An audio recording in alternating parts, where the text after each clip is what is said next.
Hello my YouTube family, कैसे हैं आप सब। उम्मीद करती हूँ आप सब अच्छे होंगे। और यहाँ पे मैं भर रही हूँ गर्म पानी बॉटल में, क्योंकि बच्चों का तबीयत थोड़ा सा ठीक नहीं है, सर्दी हो गया है उनको। तो मैं उनकी स्कूल के लिए पानी भर रही हूँ। और ये बन रहा है हमारा छत्तीसगढ़ का विशेष चीला। हम बच्चों को बहुत पसंद है, वो रोज़ चीला लेके जाते हैं। बोलते हैं क्या दूँ मैं टिफ़िन में, तो सिर्फ उन लोगों को चीला ही पसंद है। मैं और कुछ काम करूं उससे पहले आप लोगों से बात करना चाह रही थी मैं। और मैं आई हूं बच्चों को पहुंचा के स्कूल से, ज़्यादा दूर नहीं है स्कूल, 1-1.5 किलोमीटर है। मैं और वीडियो में भी बता चुकी हूं, लेकिन मैं पहुंचाने जाती हूं अपने बच्चों को। लेकिन उससे जाने से पहले ना, आज मेरा बिल्कुल 2 दिन हो गया, मेरा दिमाग एकदम से ख़राब कर देते हैं बच्चे। मैं चाहती हूँ जल्दी उठाई रहती हूँ, मैं खुद 5:30 बजे उठती हूँ और मैं जल्दी उठाती हूँ 6 बजे मेरी बेटी को, बेटा को भी उठाती हूँ। लेकिन वो उठता नहीं है, और वो उठता नहीं है और फिर बहुत लेट करता है तैयार होने में। पहले तो मैं बेटा बेटा बोलती रहती हूँ, लेकिन जब स्कूल जाने का टाइम होता है तो मैं बहुत नाराज़ हो जाती हूँ। और मैं बहुत नाराज़गी में पहुँचाई, क्योंकि लास्ट टाइम में हम लोग पहुँचते हैं, मतलब बेल बजता है तब बच्चे घुस जाए रहते हैं। लेकिन मैं चाहती हूँ कि हम लोग सावधानी से मैं गाड़ी चलाऊँ, क्योंकि मैं स्पीड से भगाने में बहुत डरती हूँ। कई बार गिर चुकी हूँ मैं, और गिरने की वजह से भी कुछ दिन पहले मेरा पैर छिल गया था। मेरे हस्बैंड बोले कि जब भी तू गाड़ी चलाती है जूता पहन के चलाया कर। और एक दिन मेरा जूता किनारे में रखा हुआ था, उसको बिल्कुल ब्रश वश से साफ़ करके मेरे को दिए, बोले जूता पहन के चलाया कर। हम लोग पुलिस वाले जो हैं, मगर जो जूता नहीं पहनता उसके लिए भी चालान काटते हैं। और नहीं चलाएगी जूता पहन के तो ऐसे पैर घिस जाएगा। और काफ़ी दिन में ठीक हुआ वो मेरा पैर, मतलब लगभग 15 दिन बाद वो ठीक हुआ। तो बस यही है कि मैं तेज़ गाड़ी चलाना नहीं चाहती, और बच्चों को बहुत नाराज़ हो गई थी। कल भी मैं नाराज़ हो गई थी, लेकिन मेरे को उनको छोड़ के आने के बाद बहुत ख़राब लगा कि मैं क्यों नाराज़ हो गई। मैं तो आके फिर भी अपना मूड फ्रेश कर सकती हूँ टीवी या मोबाइल से। लेकिन अभी बच्चे पढ़ेंगे क्या, दिमाग कैसे लगाएंगे अपनी पढ़ाई में, उनको भी याद आएगा मेरा गुस्सा। लेकिन आज सब चीज़ दिमाग में रहते हुए भी फिर से वही गुस्सा दिलाया मेरे को कि लास्ट टाइम तक उन लोग आराम के साथ कुछ काम कर नहीं रहे। मम्मा ये करें, मम्मा वो करें, 15 मिनट समय बचा है, नहाए नहीं है, कुछ खाया नहीं है। तो मुझे बहुत गुस्सा आया, और मैं गुस्सा में पहुंचा के आई। हालांकि एकदम मतलब एग्जैक्ट टाइम में पहुंचते हैं हम लोग, पहुंच तो जाते हैं, लेकिन टेंशन बहुत हो जाता है मेरे को। तो वहाँ से आने के बाद बहुत मूड ख़राब था। मैं कुछ टाइम बैठी, फिर अपनी दीदी से कुछ टाइम मैं फ़ोन में बात करी, तब जाके मूड ठीक हुआ है। तो अब सोच रही हूँ कि मैं घर का कुछ काम करूँ, और जो दीपावली का साफ़ सफाई है वो करूँ। तो दीपावली का साफ़ सफाई में वही है कि मैं कल आधा कर चुकी थी, और आधा किचन अभी बचा हुआ है, क्योंकि फिर से लेने जाने का टाइम हो जाता है खाना बना। और अभी फ़िलहाल मैं अकेली हूँ, थोड़ा बहुत हस्बैंड हेल्प करते तो वो भी नहीं है। और दीपावली के बीच में आएंगे वो, अपने बाहर गए हैं। तो अब जा रही हूँ किचन का सफाई करने के लिए। मतलब किचन में तो बहुत सारा ऐसी नाश्ता बनाई रहती हूँ तो है ही, लेकिन ऊपर का टाइल्स वगैरह ख़राब है, कुछ डब्बा पड़े हैं जिसको साफ़ करना है। कल का फ्रिज का सफाई की थी मैं, और फ्रिज को सफाई की तो रात को डीप फ्रास कर दी। डीप फ्रास करने की वजह से पूरा बर्फ़ पानी बन के बहने लग गया, और सुबह सुबह वो फिर पूरा बर्फ़ निकला है। तो कल का हो गया है फ्रिज वगैरह साफ़, लेकिन अभी और बचा है। तो चलो फिर मैं सफाई करती हूँ। मैं सोची कि मैं आप लोगों से थोड़ा सा बात कर लूँ। तो मैं यहाँ पे अब जा रही हूँ, किचन की सफाई करना है, क्योंकि सब तरफ की सफाई हो चुकी है, केवल किचन बचा हुआ था। दीपावली की सफाई चल रही है, और ज़्यादा किचन गंदा नहीं रहता, केवल अस्त व्यस्त हो जाता है, इसको मेरे को ठीक करना है। और ये मैं दिखा रही हूँ, एक कांसे का एक बर्तन है, गंजी टाइप का, जिसको हम लोग छत्तीसगढ़ी में कटोरा या बोटका कहते हैं। और ये मेरी सासू माँ दी हैं सूरन कांदा, जिसको छत्तीसगढ़ में जिमी कांदा कहते हैं। तो वो जो कांसे का जो बर्तन दी थी ना मेरी मम्मी दी हैं, उसको खासकर उसमें बासी खाया जाता है। और ये मुझे बचपन में बहुत पसंद था, जब मेरे बड़े पिताजी उसमें अपना बासी खाते थे तो मुझे भी बहुत शौक़ लगता था कि मैं उसमें काश खाती बासी। और उसके बाद 20-25 साल बीत गए थे कि कहाँ है वो बर्तन, मैं जानती भी नहीं थी। लेकिन इस बार मैं जब तीज में गई तो मेरी मम्मी स्पेशली मेरे को तीज स्पेशल दी हैं, और भी दी, मतलब बच्चों के लिए मेरे लिए कपड़ा तो गिफ्ट की ही थी, ये दी ही थी, लेकिन इसको भी दी, क्योंकि आजकल बासी खाने वाले बहुत कम लोग हैं। और उसमें से हम लोग, एक हमारी फैमिली है, जब गर्मी आता है तो हम लोग बासी खाते हैं। तो बोले कि ये तुम लोग ले जाओ, और कांसे के बर्तन में ही हम लोग थाली में खाते हैं। तो देखती थी मेरी मम्मी, कभी कभार आई हैं तो देखी कि कांसे की थाली में इन लोग खाना खाते हैं, और इन लोग कांसे का थाली का उपयोग करते हैं। तो ज़रूर इन लोग इसको भी उपयोग करेंगे करके मेरे को दे दी। और यहाँ पे मैं सफाई करते करते देखी, सबसे पहले तो जो नाश्ता बना हुआ था उसका सफाई की। और उसके बाद ये इंडक्शन है ना, ये इंडक्शन में लगता है पानी घुस गया है, इसकी वजह से ना माइनस वाला बटन नहीं दब पाता। तो मैं इसको धूप में ले जाती हूँ, छत में सुखा के आऊँगी।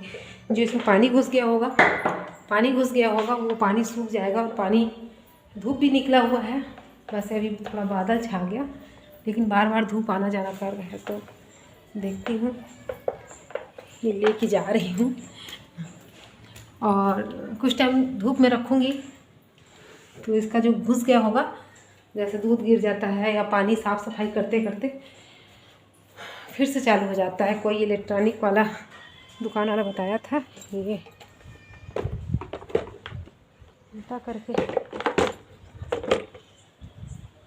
उल्टा कर दी हूँ।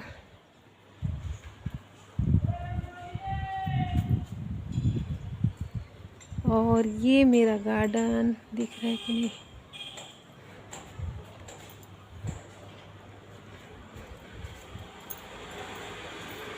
बहुत सारे काम बचे हैं।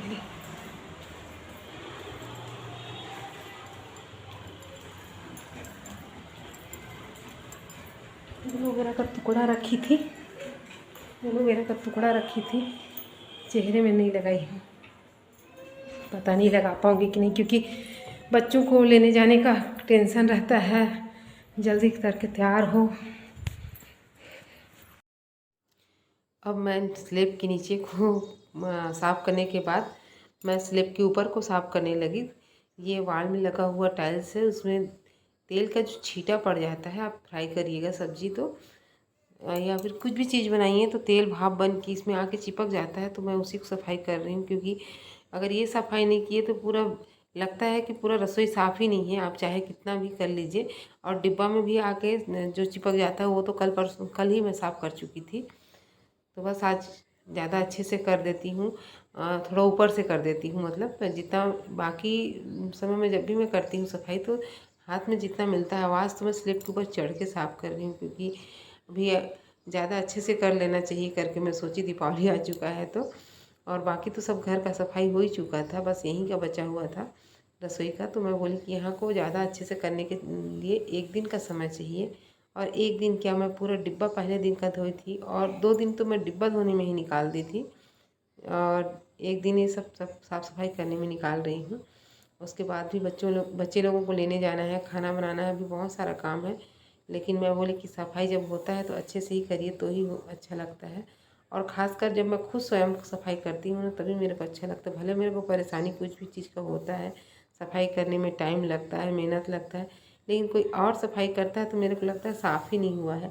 भले मैं उस व्यक्ति से कम सफाई करूं, लेकिन मेरे को लगता है जब तक मैं अपना स्वयं ना करूं और मैं खुद थक ना जाऊं, तब तक ऐसा लगता है साफ़ ही नहीं हुआ है। नहीं, ये स्वभाव मेरा शुरू से ही, बचपन से रहा है कि मेरे को अपना काम खुद करना है, मेरे को अपना काम में ही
रही हूँ स्कूल जाने के लिए। पर्स रखना इसलिए ज़रूरी है क्योंकि कभी कभी बच्चे कुछ चीज़ का डिमांड कर देते हैं। और कंघी करना ज़रूरी नहीं समझी, बस सामने अपने बाल को समेट ली और जल्दी से स्कार्फ बांध ली, क्योंकि मैं कंघी करती तो मैं कुछ खा नहीं पाती और मुझे भूख भी बहुत ज़ोर से लगा हुआ था। तो मैं बोली जब भी मैं स्कार्फ ऐसे कम बांधती हूँ और बांधती हूँ जब, तब मैं कंघी नहीं कर रहती हूँ, तो उस चीज़ को छुपाने के लिए। और मैं अब तैयार हो गई, अब मैं जा रही हूँ स्कूल, क्योंकि 2:30 बज चुका है बच्चों को लेने जाने के लिए। वो भी इंतज़ार कर रहे होंगे, लेट हो जाता है तो उनको भी डर लगता है मम्मा नहीं आएगी क्या करके। तो दोस्तों अब मैं अगले ब्लॉग में मिलती हूँ आप लोगों के लिए, तब तक के लिए बाय बाय दोस्तों।